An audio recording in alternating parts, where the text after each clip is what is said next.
Hello, everyone, and welcome to the One Soccer Nation podcast. I'm your host, Kareem Rae. Today, I'm excited to be joined by a special guest, Matt Denny.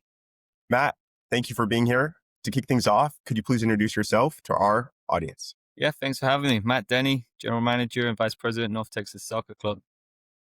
Amazing. So my favorite question to ask is, how did you get involved in the beautiful game? Um, I think I really just grew up, obviously, loving the game. I was a little later to the game in England. I really started playing when I was 9 or 10 and just got a passion for it. And everything I did since then was revolved around soccer from academy in England, went to university, and my my old college coach used to coach at Green Bay and said, "You're too old over here. You should go and explore over in America." And during the summers between university, I would come out and coach, and fell in love with the country and never looked back. So I just knew I had a passion for soccer, and um, really enjoyed America and the sport growing. Just having an opportunity to really embed myself in something that's growing. So when I got the opportunity after university, I stayed here in Chicago. I was director of a soccer club, a youth soccer club about 20 miles west of Chicago.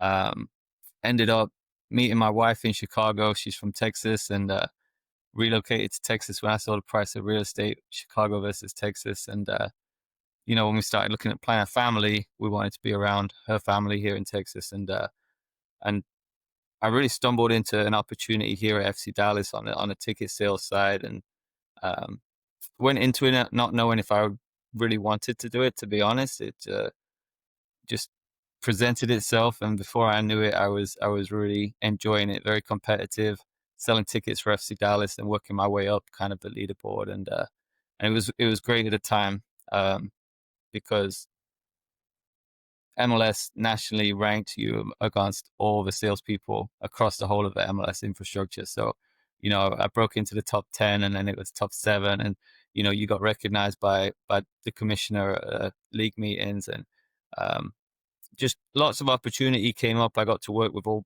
facets of the organization, from, sponsorship to the team side, and just a really good education for me. That's amazing. What was it about you that made you successful in sales? What did you do so well?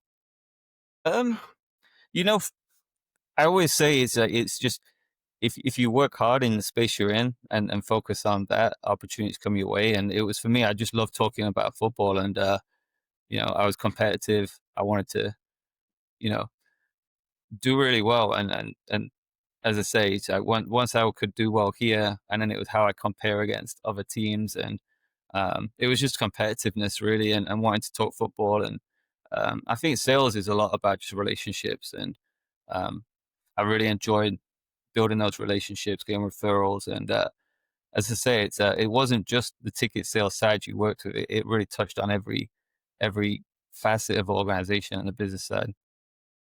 Understood.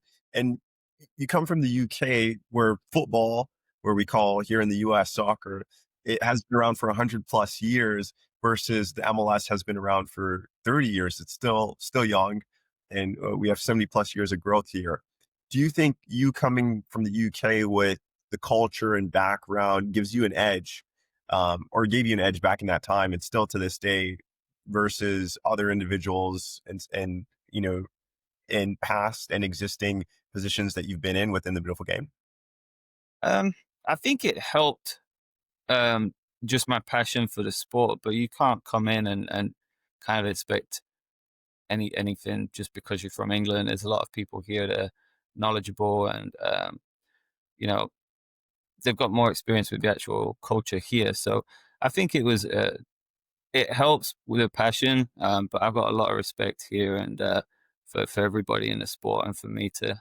There's a lot of people that think, oh, you can come over because you're English, you know better, and that's not true. It's just, I think it just helped my passion and love for the sport. But the team I support back home, they're in League Two, so um, there's a lot of better teams out here that would probably, you know, give them a better game than Notts County would. So Got it. And you mentioned you played. I'm curious to know, what position did you play? I play as a right wing, so Okay. I yeah, I just love crossing the ball in, and love hugging that touchline. So I really enjoyed playing, and I think that's really when I stopped playing and realized I wasn't going to make it as a as a player. Just being involved in the sport, I really just love being involved in sport, being able to contribute, and and and it's one of those things. If you've got a passion for it, it's not really work. But I love being able to have an impact and see young players coming through now. Um, and just it's in my blood every day. So I love being involved in the sport. Yeah. And I'm just curious to know this personally. For me, I didn't know, after soccer, I didn't know I was going to get on the business side. So for you, and I didn't even know the opportunity kind of existed. It was like a whole new world to me, but back in my time. So for you, was it, did you always have a plan like after my playing career, I'm going to transition to the business side, or was it kind of a similar experience that I just shared? No, I think if you go back, when I was in an academy in England, one of the coach's philosophy was he made us take coaching licenses. He actually made us take a referee license and do other stuff. And the the idea was if you have an understanding of the sport in general, it's going to help you see it from different perspectives. So that kind of started my journey down that road. And I started doing coaching licenses, um, and working my way up there. And I saw myself honestly coaching. But as I coached, I just realized that's not where I wanted to be when I was 40, 50 years old. So I started transitioning a little bit. Um, the soccer club I worked for in Chicago was really great. I got on the business side there, started understanding, the caveats with everything, on that, and just got a really good enjoyment and understanding for it. So I think it really started from, my college coach or my high school coach, I wish it would be here, um, saying, don't just keep yourself in a bubble, explore what's going on. And I think, when you look at, I was having a conversation with somebody. The reason Texas is such a hotbed for soccer here is partly to do with the players in the pool. But when soccer started here, they brought in a lot of European soccer players, and they ended up staying and creating these clubs that are now growing the youth sport. So I think when you look back at the days of the Tornado and the Burn and the players that came in back in the day, they really established a great ecosystem here in Texas, which helped push it forward. Understood. You know, you've been a part of the club, North Texas Soccer Club, since day one. What do you remember most about launching the club and shaping the identity from the ground up? So what I remember most was not being sure of where it was going to go. So it was kind of a leap of faith. I was doing really well in the ticket sales. I'd worked my way up to director of ticket sales here at FC Dallas, and the owners approached me and said, "We think, with your background, you're a soccer guy. We think this would be a great opportunity for you to interview." So I had to prepare an interview for this job. But in the back of my mind, it was a brand new team, brand new league. I didn't know if it was going to happen, be 1 year and done, or have a success. Luckily, it has. Um, so I really was jumping into it with a little bit of a apprehension, but knowing that there's a lot of opportunity, and that's kind of where I, you know, really, really see my life is when there's opportunity. That's what I'm looking for each year. But jumped into it. I think the initial launch we did, I was really excited for it, but not knowing where it would go, as I said. And we had Ricardo Pepi was our first signing, and he's turned out obviously very well. But when we launched the club, it was a whole really great experience, starting from the ground up, from branding, identity. And the first year we won the league, and we couldn't have got a better start. So we won USL League One with the youngest team in the league. Um, and as I say, each year it's just been a really good opportunity in education. So you got launching the team, winning the league. The following year, we were negotiating playing at a different stadium, at Choctaw Stadium, which is the former Texas Rangers Stadium, and they were converting that where we could play soccer. The year after that, there was COVID, and that was a huge learning curve. Um, and just for everything that happened during COVID, there was a lot of learning went on. And then obviously we joined MLS Next Pro. Joining a different league was a great education. And then we've got the stadium, the construction with a new stadium opening next year, and we've been on the from day one. We've had the conversations here with the architects, the builders, been really involved, and even since we started the club, our goal was to have a standalone soccer specific stadium around 6 to 10,000 seats, and we're really we're excited to get that going. That's exciting. I mean, stadiums are huge announcements, and especially soccer specific stadiums, just enhance that stadium experience for the fans. Um, Everything you've mentioned is no easy task. Launching a club is a tall task. What's been the most challenging obstacle that you faced in your career at this club to date, that's taught you the most? Um, I think there's been a ton, but I think just realizing not everything's gonna go smooth, and realizing that there's gonna be unexpected things coming your way, and you got to be nimble. That's really the biggest thing, because just when things are starting to go smooth, something comes up and changes. I think everyone can relate in the soccer industry. It's never a smooth sailing. But during the process, it's just learning that there's support around. We've got a really good infrastructure here where we have a lot of departments that are willing to help, and bouncing ideas off of people and collaborating is where I see a lot of strength within the organization here. Or so, what has been your most memorable experience to date with the club? Man, probably the final.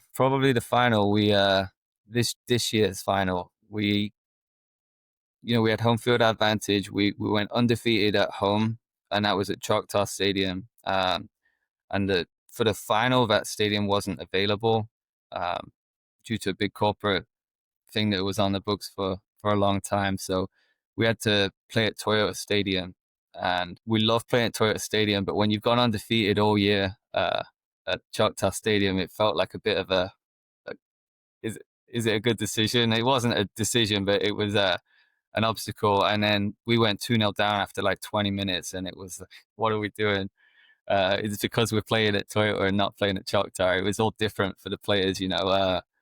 But luckily we got to turn it around and scored a last minute winner. And it was just the roller coaster of that game, and the roller coaster of kind of between the two facilities and the two stadiums was really interesting. But it made for a memorable game, and to come out on top after being 2-0 down was really cool. Yeah. No, that's an amazing story. Definitely that stadium had a huge impact on the players for sure. But no, thank you for sharing that. You mentioned a brand new stadium. What's there's always an announcement of, oh, it's going to be a $50 million facility, or $80 million brand new stadium, et cetera, et cetera. You're seeing a lot of these announcements coming out from MLS, USL, MLS Next Pro, et cetera. Are you able to share a number of the brand new stadium that you guys are working on, and share a bit more details in regards to the brand new stadium? Yeah, the details right now, the public details, is $88 million. And I've seen stuff about the district. We're going to be basically the anchor tenant for a whole entertainment district. So it's retail, hotel, convention center. I've seen numbers on that, but don't quote me on this, of 2.5 billion for the whole district. So we're going to be in a really good spot. And as I say, we're the anchor tenant, that things are built around us, and the stadium is beautiful. It's really thoughtfully designed. It has suites, a club space. There's a bar that runs the width of the field on one end that can open into the stadium on game days, and outside of the stadium to a big plaza pavilion on a non-game day. But it's covered on both sides, the east and the west. The seats are, um, you know, not a bad seating house. The way that it's been built, we've got lower level seats that are basically essentially courtside seats. Our suites are just above it. The second level can have a great vantage point, and sheltered if there's rain and things like that. So, but it's going to be grass as well, which was a big thing for us. We wanted to have a grass playing surface, and we just think it's going to be one of the great stadiums in the country for lower league. So we're hosting a World Cup team, or we're on the short list to be hosting a World Cup team at the stadium. which is going to obviously put it on the national stage and international stage. So we couldn't be more excited. But the city's been so thoughtful behind it, the architects, the builders, and as I say, we've been really fortunate because we're partnered with Rev Entertainment, who is the entertainment arm for the Texas Rangers, and we've got a great partnership with them. But we feel like we've been so involved. Our feedback has been really well taken in from day one, and just the partnership and collaboration between everybody has been really great for this project. And uh, I feel fortunate that it's going so well. We kind of look around and we wonder what's going to go wrong, and luckily nothing has yet. But the way everyone's working together, it's just going to provide a world class facility, and I'm just excited to get that first game in. Nice. Um, that's huge to be hosting a team for the World Cup. Um, in regards to training experience, as you mentioned, that's massive. That's huge exposure publicly. In regards to the stadium, has there been public renderings released yet? Yeah, you could go on our website and see renderings, and we're starting our season ticket sales process is starting right now. We're actually working really closely with the city to have our initial launch start tomorrow with just Mansfield residents, and we're going to go on public sale with season tickets on the 10th of September. So if you went on the North Texas website, you'll be able to see renderings right now. Nice. Well, we'll also add in some renderings into the podcast as well for you guys to see. You Matt, you've talked about balancing development and competition. How do you manage the tension between building a winning team and preparing players to move up to the first team? Um, I don't think there's any tension. It's the understanding that's what we're here for. This is the essential part of North Texas. Is our goal is to identify talent that we see projecting to the first team, and that's the core of what we are. We want to create a good game day experience and everything alongside that. There's great entertainment for fans, but we're trying to develop players on the field. Obviously, we've got a great abundance of talent with our academy, and we want to push players through. We've had players sign internationally. We've had players from the draft. We've had players from open tryouts. So we've definitely using every avenue we can. Uh, but what we have is we have a team that our locker room is on one side of the corridor here at Toyota Stadium. The first team is on the other side. They walk out to train along the same corridor. They train on one field next to the other. Any given day that players might get called over to first team training, and we think that's just great for us because the players see the opportunity. They're so close every day; they can see it how close they are to the first team, and we embrace that. And we see we've seen success. Right, we've had 7 players sign this year. We've had at the end of last season to this season, we had 2 players sign mid-season. Josh DeQuato and Sam Sava have signed mid-season, which is obviously proven a success if you can have mid-season signings that are getting on the first team roster.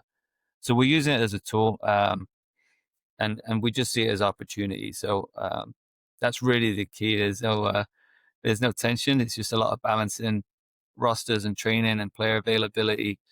But we see development at our core, but we also see, you know, the stadium and growing a fan base and having thousands of people watching the game prepares people for MLS as well. So I love our friends over at Forward Madison in the USL days when we used to go there. It was a great atmosphere, and I think you can recreate a good atmosphere. It helps players develop as well as the stuff we're doing in training and all the other stuff. Absolutely. You mentioned the importance of players being able to see their pathway from where they currently are to the next level. So from MLS, next pro to MLS. And you guys have that very clear pathway. Looking at the P&L, usually, for example, just on my side, USL P&L is it's sponsorship, ticket sales, merchandise sales, depending on the club. Those are like the top 3 revenue generating streams for MLS Next Pro or your club specifically, is the player transfer up there as well? Um, is it one of those top generating revenues for clubs? I mean, and just to add some more context to there as well, is like the US is still building up on the transfer market and transferring players versus where Europe, there's always tons of players transferring from anywhere between $1 million to $100 million around in Europe. I know US is still building up to that, but could you provide a bit more color there?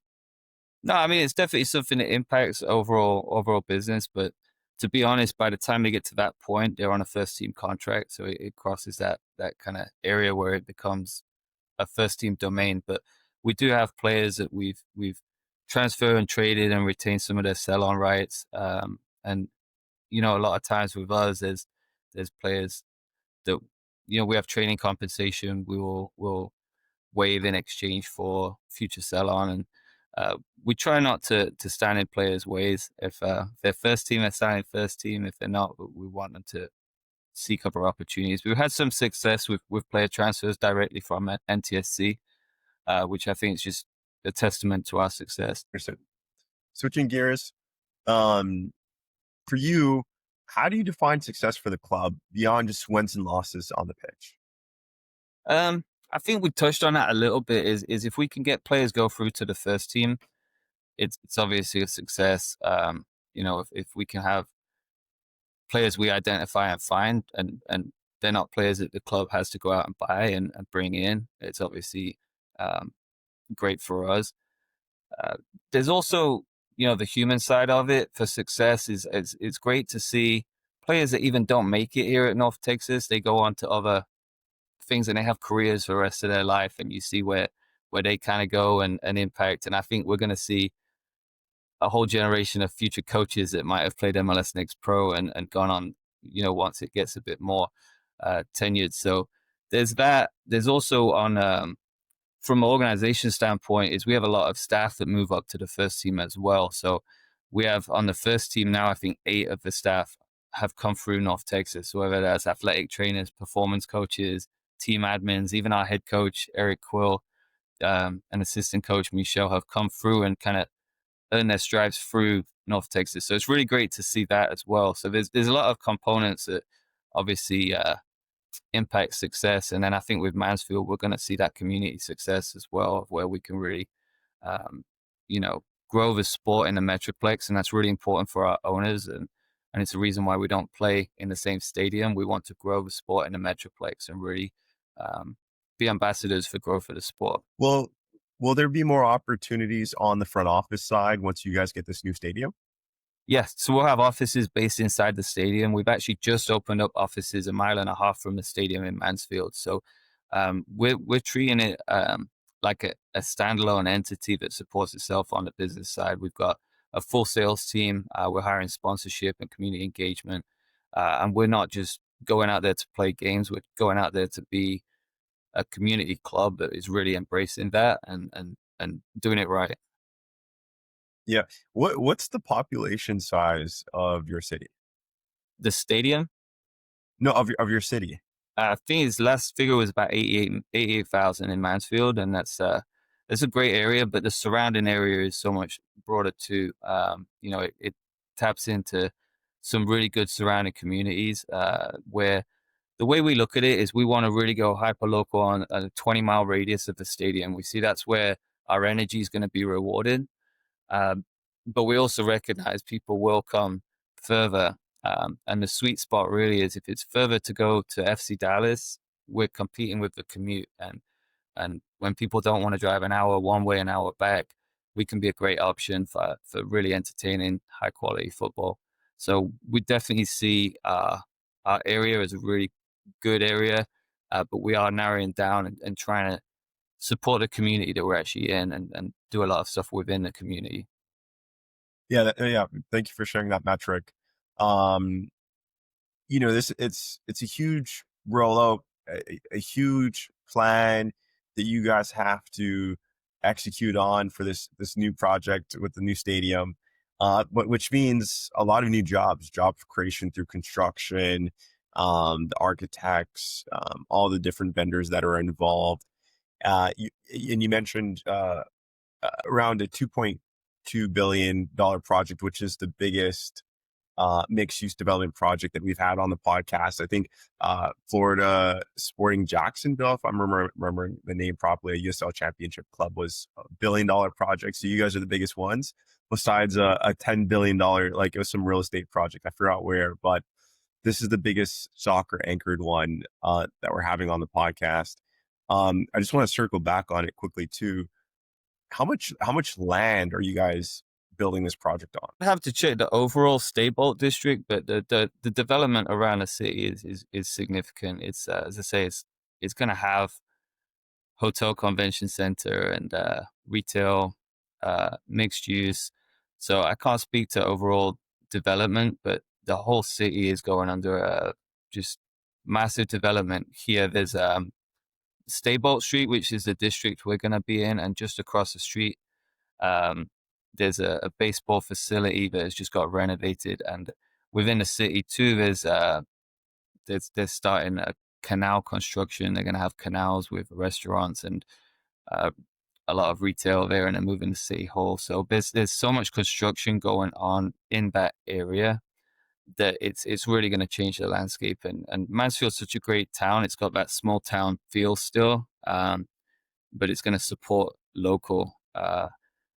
And it's just, as I say, it's a forward thinking town that still has that small town feel and people and personality about it. Which Matt, where do you spend most of your time? Are you more so on the soccer side, or more? I mean, it has to be, but I'm just interested. Or is it balanced between you know the soccer front office and slash the project rollout city Yeah, slash?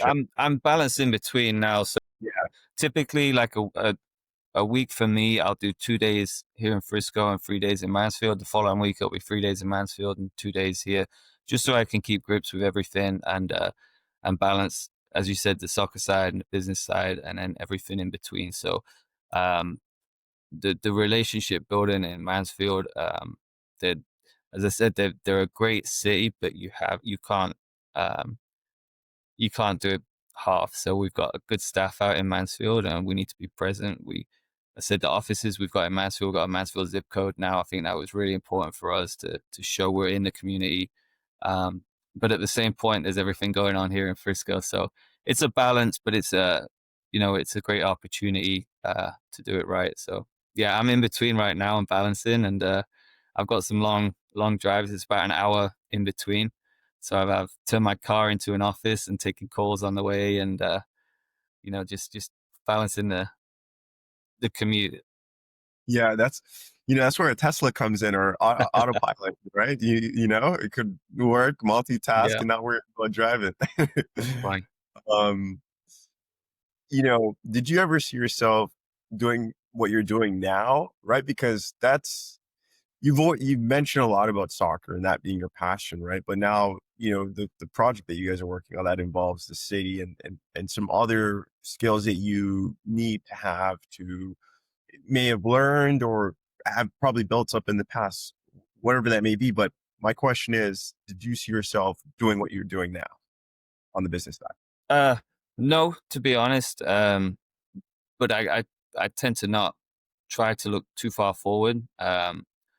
My mantra is when there's opportunity, that's as long as there keeps being opportunity, I keep growing. That's what I'm looking for. The day where I feel I've sat in a seat for 3 years and they've just flown by, that's when it's probably time to move on. But as long as there's opportunity and I'm pushing for opportunity, that's where I kind of have put my focus and my energy. So I definitely didn't know it would be here, but I've always pushed for more, and I'll continue to do so.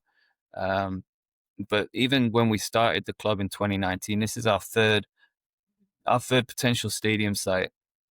So it's not we've been trying to do this for a while, and it was our clear intention is to create something like this. Mansfield's come along, and it's by far the best option. But when we started the club, we knew for it to be what we wanted it to be, that 6 to 10,000 seat stadium, over 45 minutes from Frisco, was what we're focused on. So it's great to see it come to fruition, but It's been a lot of learning, especially with the construction process, meeting with the architects, the construction people. But it's been a brilliant learning process, and I've had great support. So I've had, people in the office that have been through this, and I meet with our owner Dan once a week, and really use him to lean into, and I feel like I get a lot of mentorship from from key people here at FC Dallas, which is great. Nice. Switching gears here, open tryouts have produced stories like, I might butcher it here. You might have to correct me.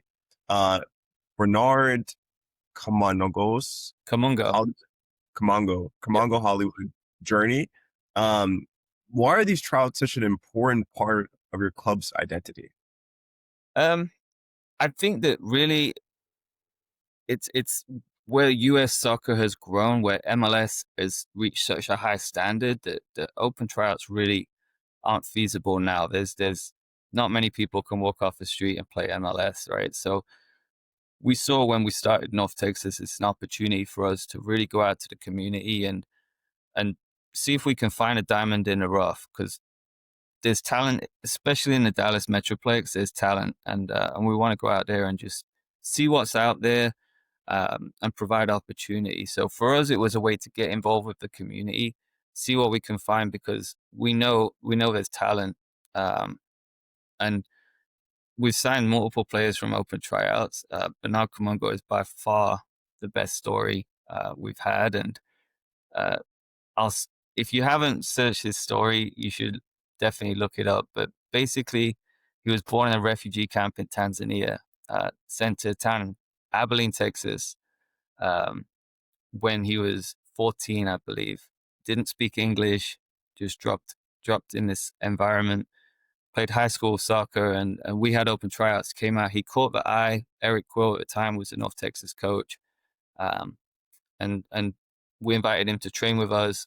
And the rest is history. He made the North Texas team, made the FC Dallas team, got called up to the US. Well, in between, he got his citizenship. We helped him push through on his citizenship.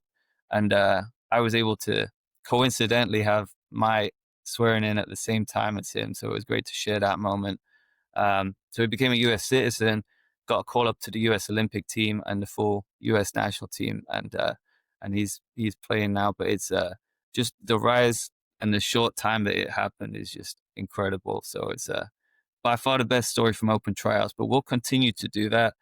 We see it as I say, a great way um, to give that opportunity to people. And there's some that make it. There's a lot that think they can make it, and they realize this is a higher level than what they expected. But there's talent out there, and I know that we're limited to how many we can do just from time and resources. But if we could do more, I think we could find even more talent.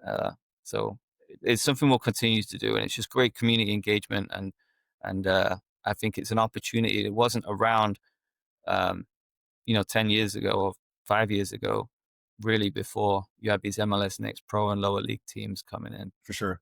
I mean, that's a huge story because if there's not that open trial, then there's not that story. And hopefully you guys find some more. I mean, you guys have been producing, players and transferring them up to Division 1 to MLS. What advice would you give to individuals that want to get on the soccer business side? I think that the key things for me, and is what I will always put things down to, is do well in the space you're at. A lot of people want to go 10 steps ahead too fast, but find out your space, do really well, seek opportunity, but opportunities are more likely to find you when you're doing well in your space.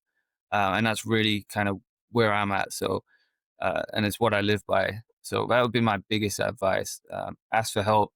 But if you're not doing well in the space you're at, it's hard to get another opportunity or to seek the next opportunity. And the opportunities won't find you if you're not succeeding and doing well where you're at. And it really, a lot of it is just hard work. Got it. No, that's great advice. And Matt, like the vibe I get from you is just like very focused, very simple and like grounded.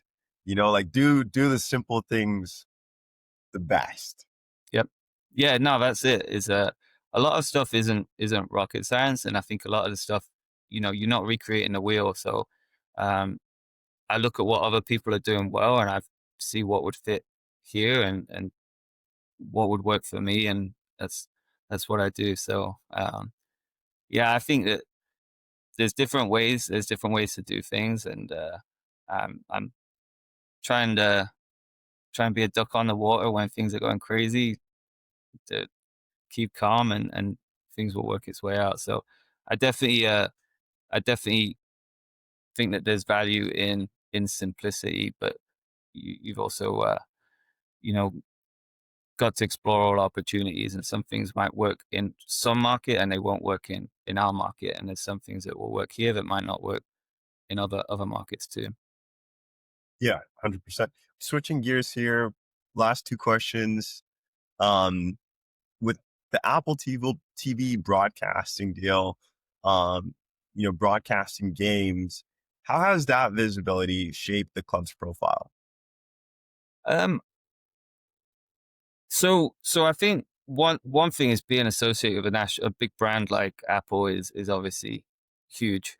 But having people have access to our games globally is something that's fantastic. I mean, we've created this brand for North Texas Soccer Club that, with the players we've had come through, people now know who North Texas are, and we've only been around for a short amount of time, but the players we've had come through, now if you know, there's people all around the world that know who North Texas are because Pepe, Tessman, Brian Reynolds, all these players have come through North Texas. So just to have people have access globally is huge. And the other cool thing about it is now, the players, the international players we bring in, their families can watch the games all over the world. So that's a really great thing too. We got these players from Brazil and England, and they can tune in and watch the game. The time zones aren't always the best, but they can definitely tune in and watch. But the production value is great, and I just see it getting better and better. To be honest, I'm excited to see what the broadcast will be enhanced. Obviously, in the new stadium, it's going to be a showpiece, I'm sure. Understood.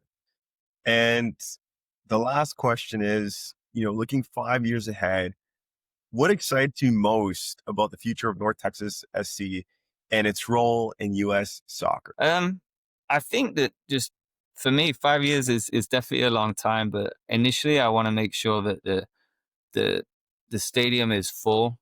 We create this great game day environment, and I think that in the new stadium, it's a long term project for us. But we're going to create this community feel, and just a place where people can share family time, um, and just have a good time. We're going to create a great game day atmosphere. So that's one thing I'm excited for. But also, as I said, we've had so many staff come through North Texas, so many players. I'm excited to see where they go and how they impact the growth of soccer in the United States. So throughout the years, we've had a lot of staff stay here and go with the first team, but we've had staff move on to other MLS teams, US soccer, and I really think that they're going to share and grow the sport across the country. And with the World Cup coming up, it's just going to add that little bit of gas to the fire, and it's such an opportunity for the sport overall. So, as I say, 5 years is one of those things. It's I hope that we're in 5 years looking at how we add seats to the stadium, because we need more seats. Yeah. No, and you touched on a great point, a massive point, the 2026 World Cup. We just wrapped up a few months ago the 2025 Club World Cup. The format for next year is a bit different. It's going to be more teams, 48 teams. Hmm. It's for the first time, three countries hosting at the same time: Canada, US, and Mexico. And then 2028, you got the Olympics in the US and LA, and then potentially a 2031 Women's World Cup in the US. So lots of attention, a lot of eyeballs, lots of investors looking at the US market, and a lot of capital being facilitated around here. So it's huge. Matt, I really appreciate you taking the time. The saying that I've been hearing about Texas is everything's bigger in Texas, and probably a bit faster too. And it's you got what you guys have done is and what you guys are currently working on is inspiration to me, and a project that I'm going to be taking a much closer look at to learn from. And no, this was it was great. I really appreciate you taking the time and for sending for sending one of those kits over. We got in the background, um, and we got the flag up there. But hopefully soon I'll come out and watch a game with you guys. Yeah, And take a look at our schedule. Opening day, yeah, 26th. It's you should come out to the new stadium or any game. You're we'll always get welcome. something on the books. We'll do something. Yeah, for sure. Um, I probably later on in the future. I'm trying to do like a stadium tour, go to all the different stadiums. But no, but this was good, Matt. I really appreciate you taking the time for being on the One Soccer Nation podcast. I appreciate you and I appreciate all you do to obviously share the growth of soccer. And anytime we get to talk soccer, football, share North Texas, is happy to do so. So thank you for your time and what you do to obviously grow the sport as well.